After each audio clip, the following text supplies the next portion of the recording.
it's Ryan Hodge here from the Realty Firm, and this is another edition of the No Secret Agents podcast, where we look to bring forward some of our amazing professionals doing exciting things in their community and their business. And today, I am super excited to welcome Colene Wells, who is an amazing member at the company, and we look forward to showcasing her and getting to know you a little bit better. Welcome. Thank you.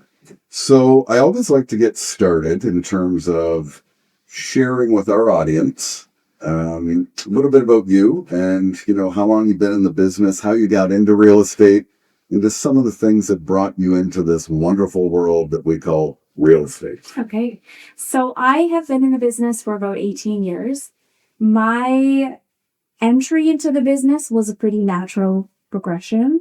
I started investing in real estate before I got into it. So I started when I was 21 and bought my first property. Wow. And that started then the next one. And then I was like, this is amazing. Mm-hmm. Everybody should do this. Everybody should own real estate. I loved it. And the next step naturally was to get into it. Okay. And here we are.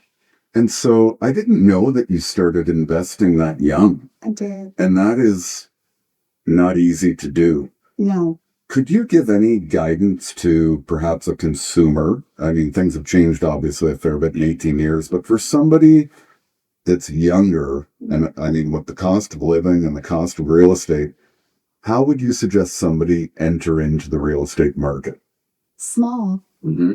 You don't need a massive house. You don't need to start with a big detached. You start small. My first place was a townhome. My next place was a duplex. So you start small.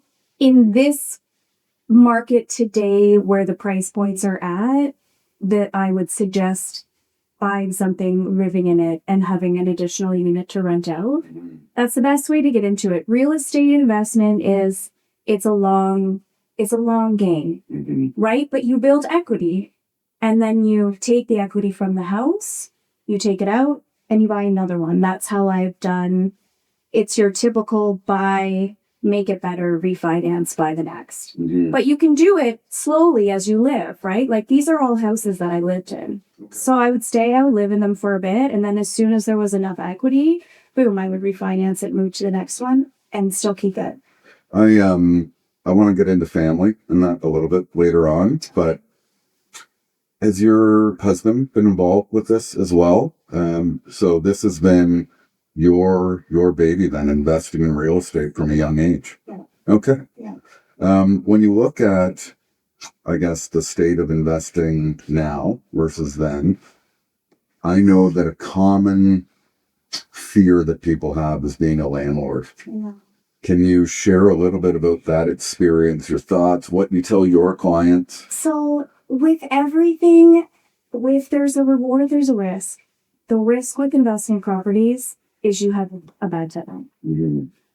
Is there a chance it could happen? Yes, that's the risk. It's really almost the only one, though. So if you vet your tenants really, really well, for me, and the way that I guide my clients is, I actually use a property management company just to find the tenants and do the research. Then they send me the information and I decide. Also, you have to have a pillow. So it's separate. So when you have an income property and the money is coming in, that's a separate bank account that pays solely for that house. So if there is any leftover, which usually is not much, right? It's a long-term thing. You're using that if something breaks down or if you are vacant for a few months. You have to have, I would say, six months, and then you build up to 12 months of a pillow if you can. But it's going to happen. I've had units vacant for months because the right tenants didn't come along. Mm-hmm. I've only had in 20 plus years one set of tenants who couldn't pay. Okay. Wow. But they were lovely, and they didn't do it on purpose, and they did leave, and that's all I wanted, right? Because the landlord-tenant board is quite a lengthy process. Yeah. But it's a risk. It's not easy. No. Yeah. I would think, and I by no means we've had investment properties, but not a portfolio like I know that you have. I would think that really supports in attracting clients that want to invest as well. Yes. Okay. It's funny because when I go into certain listing appointments, sometimes I try to talk them out of selling because when I look at their situation, I think, well, is your best interest really selling this, or would you like to refinance it, buy your next home and keep this? Go your retirement, right? Smart. So I have done that quite a bit. I just did my first permanent ARU this year for educational purposes too. So now I can go back to my clients and I know what the process is and what the city is looking for and how the application goes and all of that. Can you explain for our audience that may not know about ARUs what that means? So ARU is an additional residential unit. You can have, I believe, up to 3, but I'm not for sure. I don't have 3 on any of mine. So you could take a basement and convert it into an apartment. You do have to get a permit. Yeah. The big thing about these, and this happened a few years ago, is you don't need to be zoned a duplex to do it anymore. That was the holdback. So if you weren't zoned R2-2, you would have to apply for a variance from the city, which is a whole nother process. Now you can be zoned single family residential and you still have the ability to put in that second unit without going through that process. Okay. Would you say that that's a great investment to make then for somebody that's looking to get into the market, like that kind of conversion? Because, a fourplex in this market, if it's in a good area and it's great, 4 separate units and whatnot, tough to finance that. It's tough to finance it.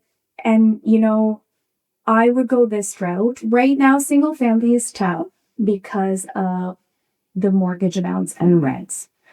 I would rather have single family. It's easier dealing with 1 than 2. But the way that the mortgage and everything went, I have to multi-unit them. I would say unless you find something that is already permitted, and that's the thing, not all of them are, probably less than 50% are. So that's another risk. And you can buy something that doesn't have a permit. It's just when are they going to crack down? I don't know. So if it's not already permitted, do it. It's not, I've done it a lot, so I don't really think it's a big deal, but I love gutting houses. I love this though. We just did one of these episodes with Paige Smith, who has amazing knowledge on new construction. Now, I bet you coming in with amazing knowledge on investing. When we get back to real estate journey in terms of, when you got started, obviously the market was a lot different than it is right now. What have you experienced maybe even in, the last few years as things have really started to shift? So I'm pretty solid because I have an amazing client base that always hears from me. There's so many different ways to do real estate. Mine is I stay connected with all of my past clients. Yeah. So in high markets, in low markets, I stay pretty steady because I will always get the repeats and the referrals from them. Yes. What about the expectations in this market when you go through a transition, right? Where, we go through this 2018, 2019, 2020, even up to, 2023, pretty hot market, especially at the height of it, like one that's never seen. And then you go into this transition where obviously the expectation might be there for higher price or the pricing that did exist at the height, but now it's shifted. How do you navigate that with, your people, the people that, have done business with you, maybe even during that time? Because I know that right now, and this could be really helpful for new agents or maybe agents that don't have the experience that Colene has, how to manage the expectations of a consumer. You just have to be honest, very honest. You can't sugarcoat anything. You can't say yes to get a listing. Yeah. And that's it. I come in and I say, listen, this is what I'm going to tell you. I'm going to show you why, what percentage the market has come down. We're basically at 2019 pricing. Let's take it back to there. This is the truth. You do with it what you will because it's your decision, but you just never want to fudge or give an expectation that's not real to secure the client because you're going to lose them the next 5 times that they buy or sell. I totally agree. Yeah. The amount of agents that lie to get a listing, and I hate using that word, I know. lie, but it is what happens. You know, they go along with anything just to get the listing, when if they just leveled with the client, even if they don't get it, what that does for your future business and future pacing yourself with other people, referrals, you know, repeat, it's unbelievable. You talk a little bit about family and investing, and that you're quite steady, which I know, you know, always one of our more active and productive, you know, real estate agents of the Realty Firm. Tell us about your family and how you make it all work with kiddos. I don't know. I just do. My husband is amazing and understanding. He knows that sometimes it's going to be crazy busy and I'm going to be working evenings and weekends, and sometimes I'm not. We have a lot of really amazing support, and I just do it. You just have to do it. I'm tired all the time, but I do it. We're a different animal when it comes to the work environment, I find. Paige said the same thing when I interviewed her, that you just kind of go through it, you do it, and it just happens, right? And you just make it work. You just keep going. So you're tired, but I also know that you're somebody that always shows up. You know, you come to company meetings, you engage with, you know, some of our training, our masterminds, things like that. You also, I believe, are part of a really good collaborative network inside of the company. I think you guys meet for lunch once a month, once every couple months. What are the things that you do to stay inspired, to stay, you know, active, your energy up, things like that? You have to just be in it and stay in it. So I go to all of the things because I'll tell you, and I know you know this, it's an energy thing. If you are around real estate and you are around people selling it and you are just doing it, it will naturally start coming to you. If I get into a phase where I'm tired and I'm just like hanging out, not doing anything, I'm not going to get busy. So I know that I need to be out. I need to be out, and you always have to be learning. Yeah. It's so fast paced. You have to be learning. You have to be on top of things. You have to know what's going on. I find, and I fully agree. I guess what I'm finding right now from a training, and I'm a little bit competitive, as some people know, but also I'm in no BS when it comes to action. And so I find that a lot of agents, they're learning, but they're learning so much without executing. Yeah. And I don't know if that's just the way that our social and everything that, you know, comes flying at us all day long about how to find success has really transitioned the agent to just these learning junkies at times. What's your key to executing? Because there's so much information out there. How do you choose? And I mean, I'm hearing your work by referral. So you've got this amazing sphere of influence. You've got your investing clients, I'm sure, as well, which are become a big part of that sphere. How do you choose what to execute on?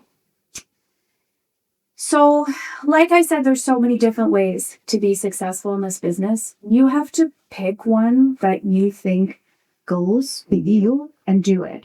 So for me, it's constant connection with my clients. It's client appreciation events, it's pop buys, it's monthly like touches, newsletters. That's what I do. You could choose to flyer, commitment, but everything is a commitment, right? It took me about 5 years when I first got going to really get to a point where I didn't freak out every January. Right. Ask my husband, you say this every year and you end up fine. Yeah. But it takes years to get to a point where you find your groove and what works for you. But really, you just have to pick, one or two things and try. You don't have to do everything. You could do billboards, buses. You could go that avenue. That does work. You could do flyers. You could do by referral. Yeah. There's so many different ones. You don't have to do all of them. And I think agents see all of these different things that they should or could be doing and feel like they have to, and you don't. You just have to find what works with your personality. I think that that's where a lot of people, all of a sudden, they feel like they have to do everything, and then they don't do anything. Yeah. Which is a real challenge in our industry as well. We joke about just things happening with family and whatnot, and kids and that. What I'd love to touch on is, I know firsthand how demanding this business can be, especially when kids are young. I also believe that it's very important for children to see us work as well. Yeah. How do you bring that into your family? I mean, I know your husband's, hardworking guy, really bright fellow too. How do you guys support that in the family where both, mom and dad are, career driven and, motivated folks? Like, how do we show them we're working? I talk about it a lot. Okay. My kids know what a septic system is. Okay. They know what sewers are. Yeah. Anytime I have the opportunity to explain how the house works or how real estate works, I do. Okay. So I talk about it a lot. Right. Do you talk about investing with them? I talk about investment properties. Yeah. Now, my oldest is 9, so not too much. Sure. But they know we have them, and they know if I have to go. So, for example, Friday night, one of my water heaters blew. So I had to leave to go do that. And I tell them I had to go to a house. This is what happened. So they know, right? In terms of investing, not yet. I do want to open up bank accounts for them, though. So my dad was the reason that I bought my first home. Okay. So he never learned about investing. And then once he grew up and realized, like, if you put just this much away when you're this young, how big it grows, that was drilled into me my whole life. So it's a very important trait that I have and hope to pass on to my kids, because there's so much information that doesn't get taught on how to invest for your future. I was thinking about that the other day as I was hearing my own boys and talking about, what they're doing in school. And I'm not going to get into the school system too much. I have some great clients that are teachers. Me too. But I do feel that there's so many practical life things that I don't really understand why they're not talked about in school, like investing or money or tax. A lot of personal development stuff too that, could be a real high focus versus, geometry or, the table of elements or things like that. Not that those aren't important, but not everybody's going to be, a rocket scientist, right? Yeah. So in terms of educating, you keep your kids educated. I'm sure you keep your clients educated. What do you do to stay educated with everything real estate? I always read. What do we get every Monday? REM and Buzz. I listen to podcasts a lot, and I'm just out in the market. Yeah. The best place to learn about what's going on is from people doing it. In the trenches, actively learning. Yeah. The group of, I think it's mainly gals, or all gals that get together at the Realty Firm that you do. She's going to say, what are the things that you talk about? I want to know everything. What are the real estate stuff that you guys talk about inside of a very competitive industry where people are independent contractors, but you're coming together in this space of collaboration? Deals. Yeah. Deals that are going on at the time. Talking about in the trenches work. Okay. Deals that are not working out, deals that are hard, deals that are easy, just what we're doing, deals that we're doing. Do you find that level of connectivity then supports troubleshoot the deals, or is it more of we're all kind of going through some of this stuff together? It's troubleshooting. The interesting thing about real estate is no deal is the same ever. So a lot of times when I run into something that's an issue that is solved, I probably won't run into it again for quite some time, but you never forget. Yeah. When you share things like that, or someone reaches out and say, hey, this just happened. Has anyone dealt with this before? Because there's so many one-offs. Anything could happen. Again, anything. it's a business that I don't think people realize just how often and consistently you will keep learning something new about it. Whether it's in the day-to-day trade or the way to write a clause or a new rule that's coming down the pipeline, like it is constantly evolving. It's constant. When you look at 2026, which this will probably air in 2026, what's in store for you for the following year ahead? I think it's going to be great. Yeah. I'm excited. Why do you say that? Because my kids are getting older. My youngest is 3. That's why I say that, right? So, I'm hoping she's going to sleep through the night, which will give me more energy. But I think it's going to be good. I don't know. I love it so much. I've got good ideas. I'm going to be doing some more client events. At the end of this year, I'm hoping to do a skate, which I've never done before. Okay. So, yeah, good things. Super. Yeah. For agents that are maybe experiencing some challenges or new agents that are just getting started out, what is some experienced advice that you can give them to get their business up and going, in a way that it can be? It's not a side hustle. And you can't serve your client's best interest if you are not fully committed. Yeah. You just can't give up. You just have to keep going.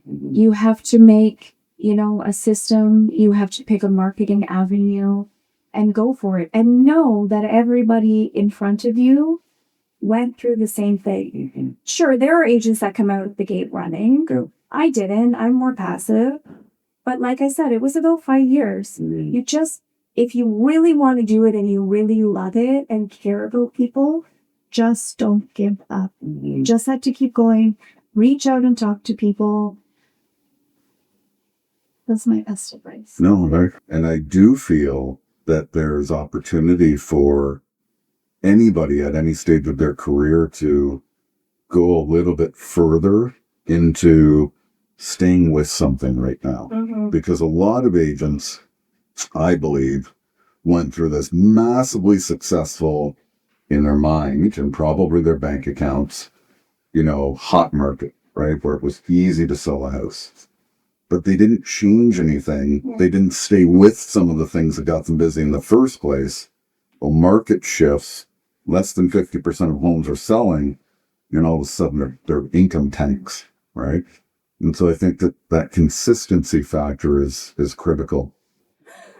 So tell me what it is that you like or even love about real estate. So, great question. What people don't understand about real estate is how involved you are with someone's life. So for me, real estate is a privilege. I am privileged to be such an important part of someone's life, right? So if you look at the lifespan of a client, your, first time home, and then they get engaged, then they get married, then they have a baby, I'm involved. Most of the time I get phone call about all of those things. I'm involved if somebody loses somebody, a spouse or a parent. I'm involved if somebody is going through a divorce, I've sat on the floor with my clients crying. And the question is always, where do I start? But it's me that they call.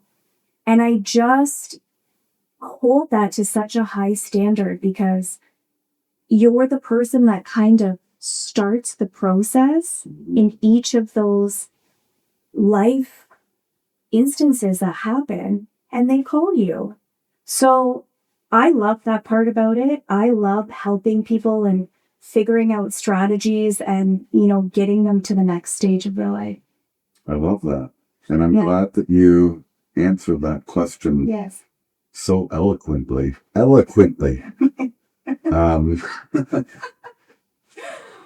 let me rephrase that. I absolutely love that. And I know that about you. And I know that just how much you care. And real estate can become transactional at times. I will be the first to admit that I got transactional over the years at times where you got to check yourself kind of before you wreck yourself. And so your caring capacity is just a testament. And certainly there's a correlation between the business that you do so thank you. On a side note, I have a question. Okay. So you've been at the Realty Firm for how many years now? Oh my gosh. I think I started right before COVID. Okay. That's what I had down to. Yeah. Just making sure. Yeah. So obviously you've been at other brokerages. You had good experiences there as well. We're not going to talk negatively about any other company or anything like that. What have you enjoyed about the Realty Firm so far? So I started right before COVID. I actually started right before everything shut down. So I didn't get an introduction in person. Right. I was so welcomed. Just even through that Facebook group, I thought, oh, this is the place. Everybody was so welcoming. I love the agents that work at the Realty Firm. There's no one that I can say anything poorly about. I think that the atmosphere is, it's competitive, but in a friendly way. Everybody is there to help everybody else. Everybody are like really solid agents. And the training is phenomenal, especially if you are a newer agent. And you know this, like nobody's training touches yours. We have people that come in before they will do things like a RIA, like they'll be in our office first. So the amount of time that you and Sandra put into education for the agents, I think is phenomenal. Amazing answer. Where can people find you if they want to connect with you, whether it's website, social media? So social media is best. Okay. Instagram is my favorite. Okay. And Facebook. Okay. Yeah. So we will be sure to post your channels when we post this podcast. Everybody, we are thrilled to have had the experience to connect with Colene Wells here at the Realty Firm on the No Secret Agents podcast, where we look to bring you an abundance of exceptional people doing exceptional things, both in business and life. We will post all of Colene's contact information for you. Be sure to reach out with her. Be sure to connect with her. And we look forward to seeing you on another episode. Colene, thank you so much.